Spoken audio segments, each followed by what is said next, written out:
ನಮಸ್ಕಾರ ವೀಕ್ಷಕರೇ, ಸಮಕಾಲೀನದ 474ನೇ ಕಂತಿಗೆ ನಿಮಗೆ ಸ್ವಾಗತ.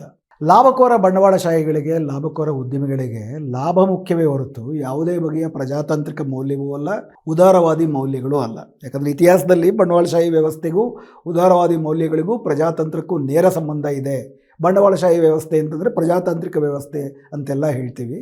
ಪ್ರಜಾತಂತ್ರ ಅಂತಂದರೆ ಒಬ್ಬ ಮನುಷ್ಯನ ಇಚ್ಛೆಗೆ ತಕ್ಕಂತೆ ಬದುಕುವುದು, ಇಚ್ಛೆಗೆ ತಕ್ಕಂಥ ತನ್ನ ವಿಚಾರಗಳನ್ನು ಪ್ರಸ್ತಾಪ ಮಾಡುವುದೂ ಅಭಿವ್ಯಕ್ತಿ ಸ್ವಾತಂತ್ರ್ಯದ ಭಾಗ.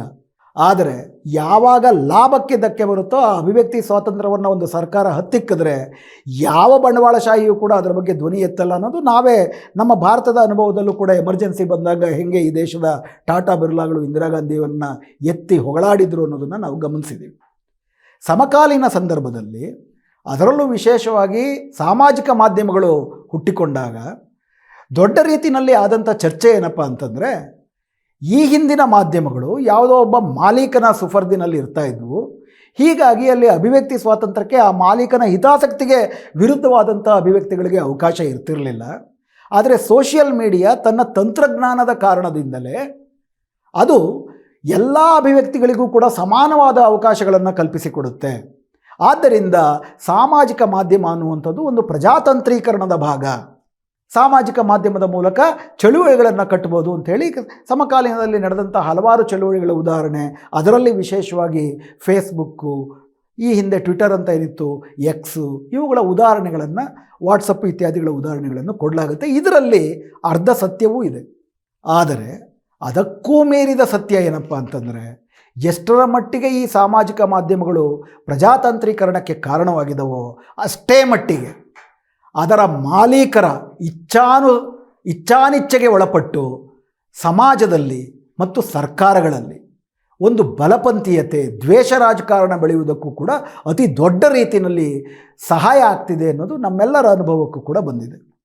2020ರಲ್ಲಿ ನಡೆದಂಥ ಗಲಭೆಗಳಿರ್ಬೋದು, ಕೋವಿಡ್ ಸಂದರ್ಭದಲ್ಲಿ ಇದೇ ಸಾಮಾಜಿಕ ಮಾಧ್ಯಮಗಳು ಹಬ್ಬಿಸಿದಂಥ, ಅಂದರೆ ಈ ಸಾಮಾಜಿಕ ಮಾಧ್ಯಮಗಳನ್ನು ಬಳಸಿಕೊಂಡು ಬಲಪಂಥೀಯ ಶಕ್ತಿಗಳು ಹಬ್ಬಿಸಿದಂಥ ವಿಷಯಗಳು, ಚುನಾವಣೆಗಳ ಸಂದರ್ಭದಲ್ಲಿ ಇದೇ ಸೋಷಿಯಲ್ ಮೀಡಿಯಾಗಳನ್ನು ಹೆಚ್ಚು ದುಡ್ಡಿದ್ದಂಥ ಪಕ್ಷಗಳು, ಉದಾಹರಣೆಗೆ ಭಾರತದಲ್ಲಿ BJP ಅಂತ ಪಕ್ಷಗಳು ಅವಕಾಶಗಳನ್ನು ಖರೀದಿ ಮಾಡಿ ಪ್ರತಿ ಮನೆಗಳಿಗೆ ಮನಸ್ಸುಗಳಿಗೆ ತಲುಪಿ ಒಟ್ಟಾರೆ ಸಂದರ್ಭವನ್ನೇ ಬದಲಾವಣೆ ಮಾಡಿದ್ದು, ಸುಳ್ಳು ಸುದ್ದಿಗಳನ್ನು ಹಬ್ಬಿಸಿದ್ದು, ಇವೆಲ್ಲವನ್ನು ಕೂಡ ನಾವು ನೋಡಿದ್ದೀವಿ.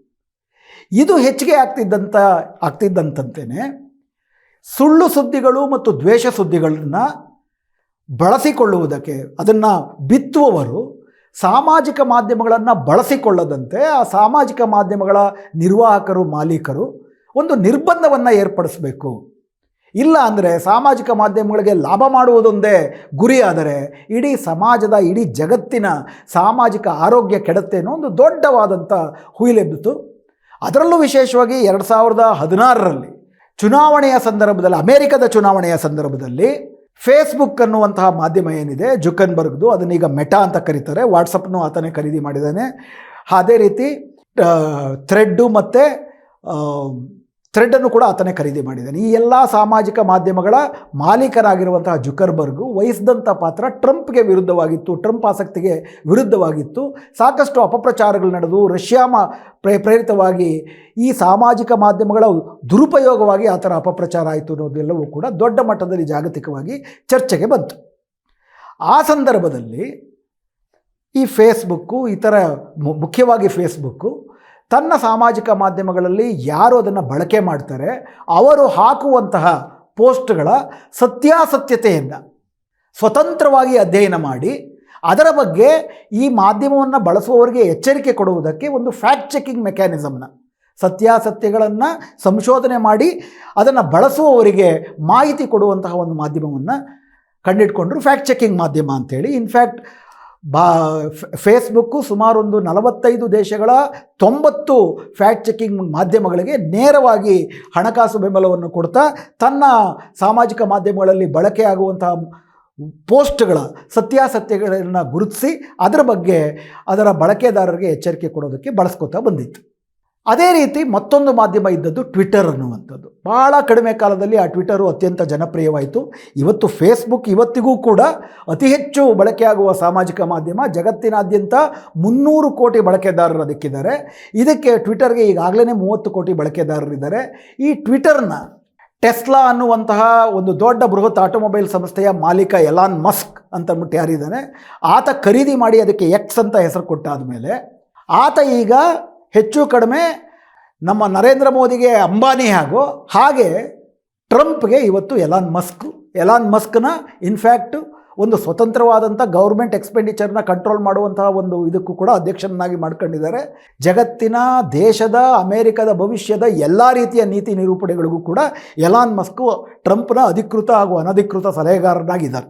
ಅವರು ವಿಶೇಷವಾಗಿ ಈ ಟ್ವಿಟರು ಕೂಡ ಬರ್ಡ್ ವಾಚ್ ಅನ್ನುವಂತಹ ಒಂದು ಈ ರೀತಿ ಫ್ಯಾಕ್ಟ್ ಚೆಕಿಂಗ್ ವ್ಯವಸ್ಥೆಯನ್ನು ಬಳಸ್ಕೊಳ್ತಾ ಇತ್ತು. ಅದು ಈ ಮನುಷ್ಯ ಎಲಾನ್ ಮಸ್ಕ್ ಖರೀದಿ ಮಾಡುವುದಕ್ಕೆ ಮುಂಚೆ. ಎಲಾನ್ ಮಸ್ಕ್ ಬೃಹತ್ತಾದಂಥ ಉದ್ಯಮಿ, ಪ್ರಪಂಚದ 4ನೇ ಅಥವಾ 5ನೇ ಸ್ಥಾನದಲ್ಲಿರುವಂತಹ ಬೃಹತ್ ಉದ್ಯಮಿ. ಸುಮಾರು $600 ಬಿಲಿಯನ್ ಎಷ್ಟೋ ಕೊಟ್ಟು $600 ಮಿಲಿಯನ್ ಎಷ್ಟೋ ಕೊಟ್ಟು ಆತ ಅದನ್ನು ಟ್ವಿಟರ್ನ ಖರೀದಿ ಮಾಡಿದ್ದು. ಆತ ಟ್ವಿಟರ್ನ ಖರೀದಿ ಮಾಡಿದ ಮೇಲೆ ಇನ್ಫ್ಯಾಕ್ಟ್ ಅಮೇರಿಕದ ಚುನಾವಣೆಯಲ್ಲಿ ಟ್ರಂಪ್ ಗೆಲ್ಲುವುದಕ್ಕೆ ಅತಿ ದೊಡ್ಡ ಪಾತ್ರವನ್ನು ವಹಿಸಿದ್ದು ಈ ಎಕ್ಸ್ ಮತ್ತು ಎಲಾನ್ ಮಸ್ಕ್ ಅನ್ನೋದ್ರ ಬಗ್ಗೆ ಎರಡನೇ ಅಭಿಪ್ರಾಯವೇ ಇಲ್ಲ. ಯಾಕಂದರೆ ಡೆಮಾಕ್ರಾಟ್ ಪಕ್ಷದ ಬಗ್ಗೆ, ಡೆಮಾಕ್ರಾಟ್ನ ಸಿದ್ಧಾಂತದ ಬಗ್ಗೆ, ಡೆಮಾಕ್ರಾಟ್ನ ಅಧ್ಯಕ್ಷೀಯ ಅಭ್ಯರ್ಥಿಯಾದಂಥ ಕಮಲಾ ಹ್ಯಾರಿಸ್ ಬಗ್ಗೆ, ಇಮಿಗ್ರೆಂಟ್ಸ್ಗಳು ಅಕ್ರಮ ವಲಸಿಗರ ಬಗ್ಗೆ, ಅವರು ಸ್ಥಳೀಯ ಜನರು ಸಾಕು ಪ್ರಾಣಿಗಳನ್ನು ಸಾಕ್ತಾರೆ ಅದನ್ನು ಕದ್ದು ತಿಂತಾರೆ ಅಂತ ಮಾಡಿದಂಥ ಅಪಪ್ರಚಾರಗಳ ಬಗ್ಗೆ, ಇಸ್ಲಾಮಾಫೋಬಿಯಾನ ಪ್ರಚಾರ ಮಾಡಿದ್ದರ ಬಗ್ಗೆ, ಜಗತ್ತಿನಾದ್ಯಂತ ಇವತ್ತು ದೊಡ್ಡ ಇಸ್ಲಾಮಿಕ್ ಥ್ರೆಟ್ ಇದೆ, ಅಮೇರಿಕ ಮತ್ತೆ ವಾಪಸ್ ಮರಳಬೇಕು, ಮೇಕ್ ಅಮೇರಿಕಾ ಗ್ರೇಟ್ ಮಾಗಾ ಅಂತಂದ್ಬಿಟ್ಟು ಇವತ್ತೇನು ಟ್ರಂಪ್ ಒಂದು ಘೋಷವಾಕ್ಯವನ್ನು ಕೊಟ್ಟಿದ್ದಾನೆ, ಅದನ್ನು ಹೆಚ್ಚು ಬಳಕೆಗೆ ತಂದರೆ ಎಲ್ಲದರಲ್ಲೂ ಕೂಡ ಎಕ್ಸ್ನ ಪಾತ್ರ, ಎಲಾನ್ ಮಸ್ಕ್ನ ಪಾತ್ರ ತುಂಬ ದೊಡ್ಡದು. ಅಲ್ಲಿ ಇದುವರೆಗೆ ಇದ್ದಂಥ ಈ ಬರ್ಡ್ ವಾಚ್ ಅನ್ನುವಂಥದ್ದೇನಿತ್ತು ಅದು ಟ್ವಿಟರ್ ಆಗಿದ್ದಾಗ ಅವರು ಕೂಡ ಫೇಸ್ಬುಕ್ ರೀತಿ ಸ್ವತಂತ್ರ ಹಾಗೂ ಪರಿಣಿತ ಮೂರನೇ ಫ್ಯಾಕ್ಟ್ ಚೆಕರ್ಗಳನ್ನ ಬಳಸ್ತಾ ಇದ್ದರು. ಅವ್ರು ಕೊಟ್ಟಂಥ ರೆಕಮೆಂಡೇಷನ್ಗಳನ್ನ ಬಳಸಿ ಓದುಗರಿಗೆ ಇದು ಹೆಚ್ಚು ಕಡಿಮೆ ಸತ್ಯ ಇರಲಾರದು, ಇದು ಬಹಳಷ್ಟು ಜನ ಸುಳ್ಳು ಅಂತ ಭಾವಿಸುತ್ತಾರೆ, ಹೆಚ್ಚಿನ ಮಾಹಿತಿಗಳಿಗಾಗಿ ನೀವು ಇದನ್ನು ನೋಡಿ ಎನ್ನುವಂತಹ ಸೂಚನೆಗಳನ್ನು ಕೂಡ ಕೊಡ್ತಾಯಿದ್ರು. ಆದರೆ ಟ್ವಿಟರ್ನ ಈತ ಖರೀದಿ ಮಾಡಿದ ಮೇಲೆ ಅಮೇರಿಕ ಚುನಾವಣೆಗೆ ಮುಂಚೆ ಆ ಬರ್ಡ್ ವಾಚ್ ಅನ್ನುವಂತಹ ಒಟ್ಟಾರೆ ವ್ಯವಸ್ಥೆಯನ್ನೇ ತೆಗೆದುಹಾಕಿ ಕಮ್ಯುನಿಟಿ ನೋಟ್ಸ್ ಅನ್ನುವಂತಹ ಒಂದು ವ್ಯವಸ್ಥೆಯನ್ನು ಜಾರಿಗೆ ತಂದ. ಈ ಕಮ್ಯುನಿಟಿ ನೋಟ್ಸ್ ಯಾವ ರೀತಿ ಮಾಡುತ್ತೆ ಅಂದರೆ ಫ್ಯಾಕ್ಟ್ ಚೆಕ್ನ ಬದಲಿಗೆ ಅದೇನು ಮಾಡುತ್ತೆ, ತನ್ನ ಟ್ವಿಟರ್ನ ವ್ಯವಸ್ಥೆಯಲ್ಲಿ 1 ವರ್ಷದಿಂದಲೂ ಕೂಡ ಬಳಕೆದಾರನಾಗಿದ್ದು, ಅಧಿಕೃತವಾದಂಥ ಒಂದು ಫೋನ್ ನಂಬರ್ ಇದ್ದು, ಟ್ವಿಟರ್ನ ಮಾನದಂಡಗಳಿಗೆ ಒಳಪಟ್ಟು ಯಾವುದೇ ರೀತಿಯಾದಂಥ ಆರೋಪಗಳಿಗೆ ಗುರಿಯಾಗದೇ ಇರುವಂತಹ ಬಳಕೆದಾರರನ್ನು ಕಮ್ಯುನಿಟಿಯ ಸದಸ್ಯನನ್ನಾಗಿ ಬಳಸುತ್ತೆ. ಹಾಗೂ ಯಾವುದಾದ್ರೂ ಪೋಸ್ಟ್ಗಳ ಬಗ್ಗೆ reliable, not so reliable, false ಅನ್ನೋ 3 ಆಪ್ಷನ್ಗಳಲ್ಲಿ ಒಂದು ಆಪ್ಷನ್ನ ಈತ ಕೊಡುವಂಥ ರೀತಿಯಲ್ಲಿ ಆತನಿಗೆ ಅವಕಾಶ ಮಾಡಿಕೊಡುತ್ತೆ. ಈ ರೀತಿ 2-3 ವರ್ಷಗಳ ಕಾಲ ಒಬ್ಬ ಆ ರೀತಿ ಮಾಡಿದ ನಂತರ ಕೆಲವರೇನು ನೋಟ್ಸ್ ಬರೀತಾರೆ ಯಾವುದಾದ್ರೂ ಒಂದು ವಿಷಯದ ಬಗ್ಗೆ, ಆ ರೀತಿ ನೋಟ್ಸ್ಗಳು ಉಪಯೋಗಕಾರಿಯ ಅಥವಾ ಸುಳ್ಳ ಅಂತಲೂ ಕೂಡ ಓಟ್ ಹಾಕೋದಕ್ಕೆ ವ್ಯವಸ್ಥೆ ಮಾಡಿಕೊಡ್ತಾರೆ ಈ ಥರ ಕಮ್ಯುನಿಟಿ ಮೆಂಬರ್ಸು. ಅತಿ ಹೆಚ್ಚು ಜನ ಉಪಯೋಗಕಾರಿ ಅಂತ ಹಾಕಿದ್ದಂತಹ ನೋಟ್ಸ್ ಮಾತ್ರ ಓದುಗರ ಗಮನಕ್ಕೆ ಬರುತ್ತೆ. ಅಂದರೆ ಇದು ಹೆಚ್ಚು ಕಡಿಮೆ ಹೇಗಪ್ಪ ಅಂದರೆ ಒಂದೇ ಸಿದ್ಧಾಂತದವರು ಅಥವಾ ದುಡ್ಡಿದ್ದಂಥವರು ಅವರುಗಳು ಯಾವುದಕ್ಕೆ ಹೆಚ್ಚು ಓಟ್ ಹಾಕ್ತಾರೋ ಅದು ಸತ್ಯ ಅಂತ ಸೂಚನೆ ಮಾಡುವಂತಹ ಒಂದು ವ್ಯವಸ್ಥೆ. ಪರಿಣಿತರು ದಾಖಲೆಗಳನ್ನು ಪರಿಶೀಲಿಸಿ ಸತ್ಯಾಸತ್ಯತೆಗಳನ್ನು ಪರಿಶೀಲಿಸುವುದರ ಬದಲಿಗೆ ವಿಶ್ವಾಸಾರ್ಹ ಕಮ್ಯುನಿಟಿ ಸದಸ್ಯರು ಯಾವುದಕ್ಕೆ ಹೆಚ್ಚು ಓಟ್ ಹಾಕ್ತಾರೋ ಅದು ಸತ್ಯ ಅಂತಂದ್ಬಿಟ್ಟು ಜನರಿಗೆ ಸೂಚಿಸುವಂತಹ ಒಂದು ವ್ಯವಸ್ಥೆ ಕಮ್ಯುನಿಟಿ ನೋಟ್ಸು ಅಮೇರಿಕ ಚುನಾವಣೆಗಳಲ್ಲಿ ಸಾರೋದ್ಧಾರವಾಗಿ, ಇನ್ಫ್ಯಾಕ್ಟ್ ಡೆಮಾಕ್ರಾಟ್ಸ್ಗಳ ವಿರುದ್ಧ ಅಪಪ್ರಚಾರಗಳು, ದ್ವೇಷ ಮುಂದುವರಿತಾ ಹೋಯಿತು. ಅದು ಯಾವುದನ್ನು ಕೂಡ ಕಮ್ಯುನಿಟಿ ನೋಟ್ಸು ತಡೆಗಟ್ಟಲಿಲ್ಲ, ಅದಕ್ಕೆ ಪ್ರೋತ್ಸಾಹ ಕೊಟ್ಟಿತ್ತು. ಇವತ್ತು ಹೋದ ವಾರ ಫೇಸ್ಬುಕ್ನ ಮುಖ್ಯಸ್ಥರಾದಂಥ ಜುಕರ್ಬರ್ಗ್ ಅವರು ಅಮೇರಿಕದ ಚುನಾಯಿತ ಅಧ್ಯಕ್ಷ ಟ್ರಂಪ್ನ ಖಾಸಗಿ ಮನೆಗೆ ಭೇಟಿ ಕೊಟ್ಟು ಸುಮಾರು ಗಂಟೆಗಟ್ಟಲೆ ಚರ್ಚೆ ಮಾಡಿ ಹೊರಗಡೆ ಬಂದಾದ ಮೇಲೆ ಹೊಸ ಫೇಸ್ಬುಕ್ ನೀತಿ, ಹೊಸ ಮೆಟಾ ವಾಟ್ಸಪ್ನಲ್ಲೂ ಥ್ರೆಡ್ಡಲ್ಲೂ ಕೂಡ ಅವರು ಅನುಸರಿಸುವಂತಹ ನೀತಿಗಳನ್ನು ಅವರು ಘೋಷಣೆ ಮಾಡಿದ್ದಾರೆ. ಅದರ ಪ್ರಕಾರ ಇನ್ನು ಮುಂದೆ ಫೇಸ್ಬುಕ್ ಕೂಡ ಸ್ವತಂತ್ರ ಪರಿಣಿತ 3ನೇ ಫ್ಯಾಕ್ಟ್ ಚೆಕರ್ ವ್ಯವಸ್ಥೆಯನ್ನು ಸಂಪೂರ್ಣವಾಗಿ ನಿಲ್ಲಿಸ್ತಾ ಇದೆ. ಯಾಕೆ ನಿಲ್ಲಿಸ್ತಿದೆ ಅಂತಂದ್ಬಿಟ್ಟು ಅವ್ರು ಕೊಟ್ಟಂಥ ಕಾರಣ ಏನಪ್ಪ ಅಂದರೆ, ಈ ಸ್ವತಂತ್ರ ಫ್ಯಾಕ್ಟ್ ಚೆಕರ್ಸ್ ಯಾರಿದ್ರು ಅವರು ಒಂದು ಬಗೆಯ ಸೈದ್ಧಾಂತಿಕ ಪಕ್ಷಪಾತಿಗಳಾಗಿದ್ದರು. ಅದರಿಂದಾಗಿ ಹೆಚ್ಚು ಒಂದು ನಿರ್ಭೀತಿಯಾದ ಒಂದು ನಿಷ್ಪಕ್ಷಪಾತವಾದಂಥ ವರದಿಗಳು ಬಂತು ಅಂತ ನಮಗೆ ಅನ್ನಿಸ್ತಾ ಇಲ್ಲ. ಆದ್ದರಿಂದ ನಾವಿದನ್ನು ನಿಲ್ಲಿಸ್ತಾ ಇದ್ದೀವಿ. ಇನ್ನು ಮುಂದೆ ನಮ್ಮ ಹಳೆಯ ಸಿದ್ಧಾಂತವಾದಂಥ ಸಂಪೂರ್ಣ ಮುಕ್ತ ಅಭಿವ್ಯಕ್ತಿ ಸ್ವಾತಂತ್ರ್ಯಕ್ಕೆ ಮರಳ್ತಿದ್ದೀವಿ. ಯಾರು ಏನು ಬೇಕಾದರೂ ಹಾಕ್ಬೋದು. ಅದನ್ನು ನಾವು ಸ್ವತಂತ್ರ ಫ್ಯಾಕ್ಟ್ ಚೆಕ್ ಅಂತ ನಾವು ಮಾಡೋಕ್ಕೆ ಹೋಗೋದಿಲ್ಲ. ಎಲ್ಲರ ಅಭಿವ್ಯಕ್ತಿ ಸ್ವಾತಂತ್ರ್ಯವನಿಗೂ ಕೂಡ ಮತ್ತೆ ನಾವು ಅವಕಾಶ ಕಲ್ಪಿಸ್ಕೊಡ್ತಾ ಇದ್ದೀವಿ. ಅದರಲ್ಲೂ ವಿಶೇಷವಾಗಿ ಅವರು ನಿರ್ದಿಷ್ಟವಾಗಿ 2 ವಿಷಯಗಳನ್ನು ಪ್ರಸ್ತಾಪ ಮಾಡ್ತಾರೆ ಅವರ 7 ನಿಮಿಷದ ವಿಡಿಯೋ ಭಾಷಣದಲ್ಲಿ. ವಿಶೇಷವಾಗಿ ಜೆಂಡರ್ ಈಕ್ವಾಲಿಟಿ ಮತ್ತು ಇಮಿಗ್ರೇಷನ್, ಲಿಂಗ ಸಮಾನತೆ ಮತ್ತು ವಲಸಿಗರ ಹಕ್ಕುಗಳ ವಿಷಯದ ಬಗ್ಗೆ ಫೇಸ್ಬುಕ್ನ ಬಳಕೆ ಏಕಪಕ್ಷೀಯವಾಗಿತ್ತು ಅಂದರೆ ರಿಪಬ್ಲಿಕನ್ ಪಕ್ಷ ಏನಿದೆ ಆ ರಿಪಬ್ಲಿಕನ್ ಪಕ್ಷ ಮಹಿಳಾ ಸಮಾನತೆಯ ವಿರುದ್ಧವಾಗಿತ್ತು ಮತ್ತು ಇಮಿಗ್ರೆಂಟ್ಸ್ ವಲಸಿಗರ ವಿರುದ್ಧವಾಗಿತ್ತು. ಫೇಸ್ಬುಕ್ನಲ್ಲಿ ಅದರ ಪರವಾದಂಥ ಪೋಸ್ಟ್ಗಳು ಹೆಚ್ಚಿಗೆ ಬರ್ತಿತ್ತು. ಇದನ್ನು ಇವತ್ತು ಫೇಸ್ಬುಕ್ನ ಜಕರ್ಬರ್ಗ್ ಅವರು ಏಕಪಕ್ಷೀಯ ಅಂತ ಘೋಷಿಸಿ ಯಾರು ಏನು ಬೇಕಾದ್ರೂ ಬರೆಯೋದಕ್ಕೆ ಅವಕಾಶ ಅಂತ ಅಂದ್ಬಿಟ್ಟು ಬಿಟ್ಕೊಟ್ಟಿದ್ದಾರೆ. ಮತ್ತು ಇನ್ನು ಮುಂದೆ ಸ್ವತಂತ್ರ ಫ್ಯಾಕ್ಟ್ ಚೆಕ್ಗೆ ಬದಲಿಗೆ ಟ್ವಿಟರ್ ಏನು ಕಮ್ಯುನಿಟಿ ನೋಟ್ಸ್ ಅಂತ ಅಂದ್ಬಿಟ್ಟು ಒಂದು ವ್ಯವಸ್ಥೆಯನ್ನು ಅನುಸರಿಸ್ತಿತ್ತು, ತಾವೂ ಕೂಡ ಅದೇ ರೀತಿ ಕಮ್ಯುನಿಟಿ ನೋಟ್ಸನ್ನು ವ್ಯವಸ್ಥೆಯನ್ನು ಫ್ಯಾಕ್ಟ್ ಚೆಕ್ನ ಬದಲಿಗೆ ಕಮ್ಯುನಿಟಿ ನೋಟ್ಸನ್ನು ನಾವು ಬಳಸ್ತೀವಿ ಅಂತ ಹೇಳಿದ್ದಾರೆ. ಈಗಾಗಲೇ ನಾನು ವಿವರಿಸಿದ್ದೀನಿ.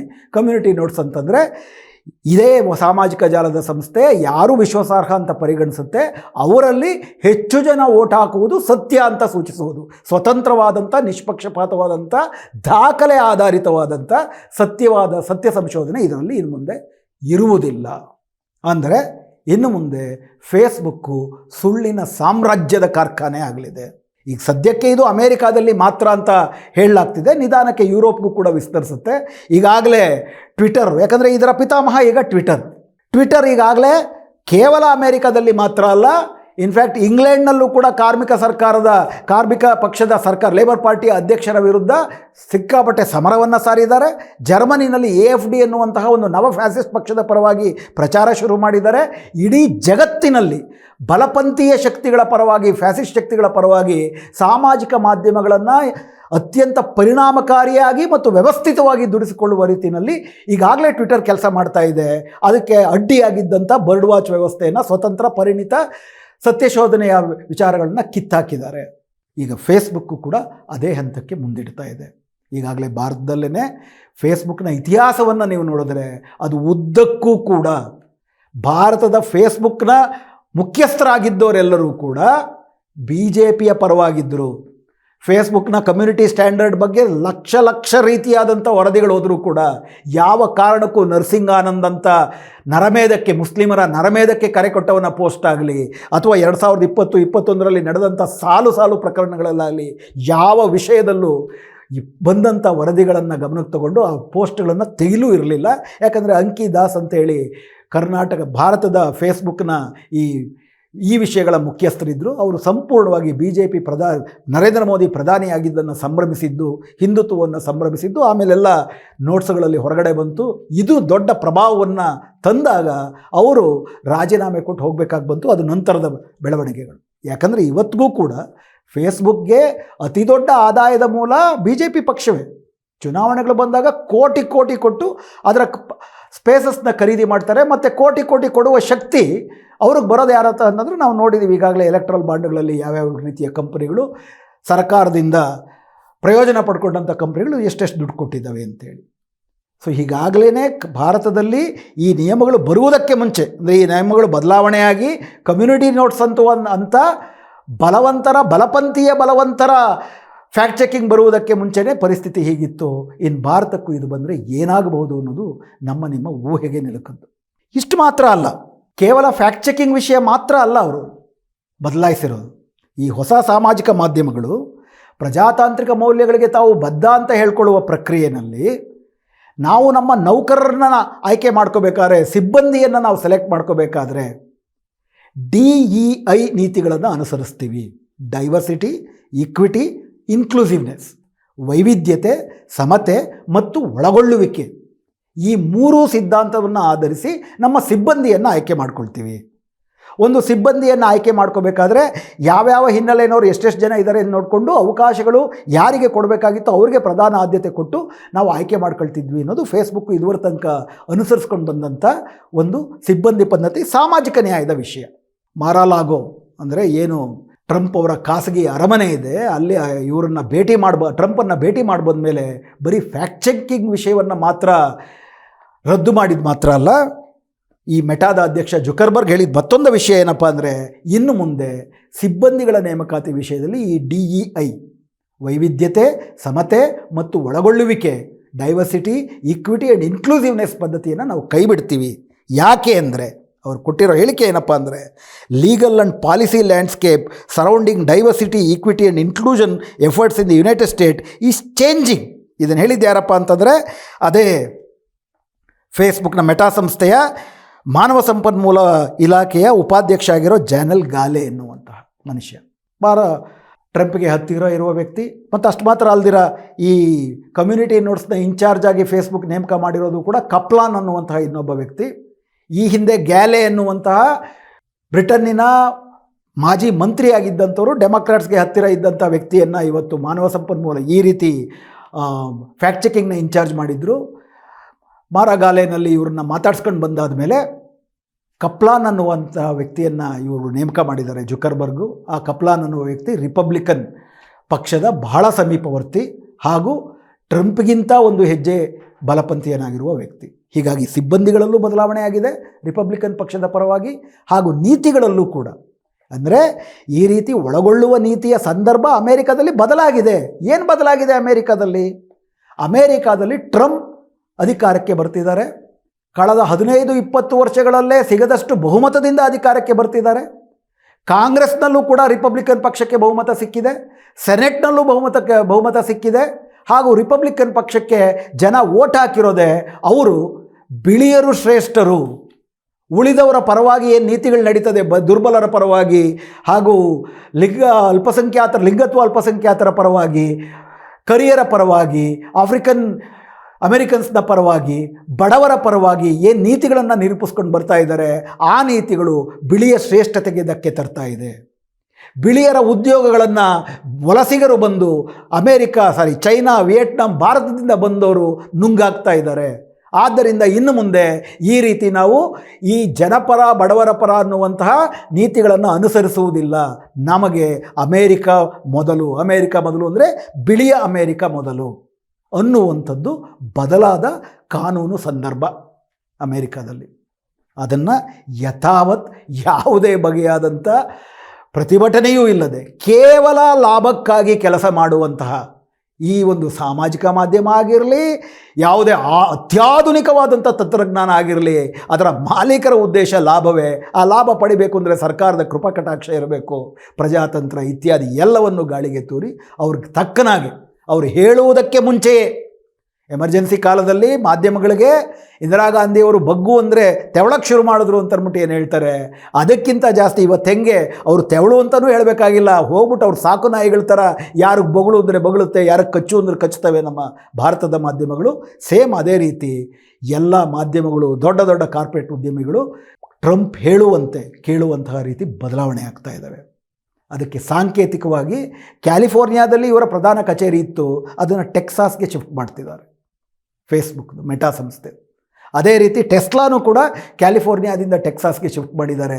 ಈ ಶಿಫ್ಟ್ ಆಗ್ತಿರೋದು ಬರೀ ಜಿಯಾಗ್ರಫಿಕಲ್ ಶಿಫ್ಟ್ ಅಲ್ಲ, ಭೌಗೋಳಿಕವಾಗಿ ಆಗ್ತಿರೋ ಸ್ಥಳಾಂತರ ಮಾತ್ರ ಅಲ್ಲ, ಇದು ಸೈದ್ಧಾಂತಿಕವಾಗಿ ಆಗ್ತಿರೋ ಸ್ಥಳಾಂತರಕ್ಕೆ ಒಂದು ಸಂಕೇತ. ಅಮೇರಿಕಾದಲ್ಲಿ ಶುರುವಾಗಿರುವ ಈ ಹವಾ ಅಲ್ಲಿಗೆ ನಿಲ್ಲೋದಿಲ್ಲ. ಒಂದು ದೊಡ್ಡದಾದಂಥ ಬಲಪಂಥೀಯ ದ್ವೇಷದ ಗಾಳಿ ಇಡೀ ಜಗತ್ತನ್ನು ಆವರಿಸಲಿದೆ. ಫೇಸ್ಬುಕ್ಕು ಇತ್ಯಾದಿ ಸಾಮಾಜಿಕ ಮಾಧ್ಯಮಗಳು ಅದಕ್ಕೆ ದೊಡ್ಡ ಭೂಮಿಕೆಯನ್ನು ಒದಗಿಸಲಿದೆ. ಈ ಸಂದರ್ಭದಲ್ಲಿ ಜನಪರವಾಗಿ ಚಳುವಳಿ ಕಟ್ಟೋರು ಅತಿಯಾಗಿ ಏನು ಈ ಸಾಮಾಜಿಕ ಮಾಧ್ಯಮಗಳನ್ನು ಅವಲಂಬಿಸಿ ಅಲ್ಬರೋ ಲೈಕ್ಗಳು ಇತ್ಯಾದಿಗಳ ಮೇಲೆ ಚಳುವಳಿ ಕಟ್ಬೋದು ಅಂತ ಭಾವಿಸ್ತಿದ್ರು. ಅದನ್ನು ಮಾಡ್ತಾನೆ ಜನರನ್ನು ನೇರವಾಗಿ ತಲುಪಿ ಅವರ ಜೊತೆ ಭೌತಿಕವಾಗಿ ಒಂದಾಗುವಂತಹ ಹಳೆಯ ಮಾದರಿ ಚಳುವಳಿಗಳನ್ನು ಮತ್ತೆ ಪುನರುಜ್ಜೀವನಗೊಳಿಸುವ ಅತ್ಯಗತ್ಯ ಇದ್ದೇ ಇದೆ ಅಂತ ಹೇಳ್ತಾ ಇವತ್ತಿನ ಈ ಚರ್ಚೆಯನ್ನು ಇಲ್ಲಿಗೆ ನಿಲ್ಲಿಸ್ತೇನೆ. ನಮಸ್ಕಾರ.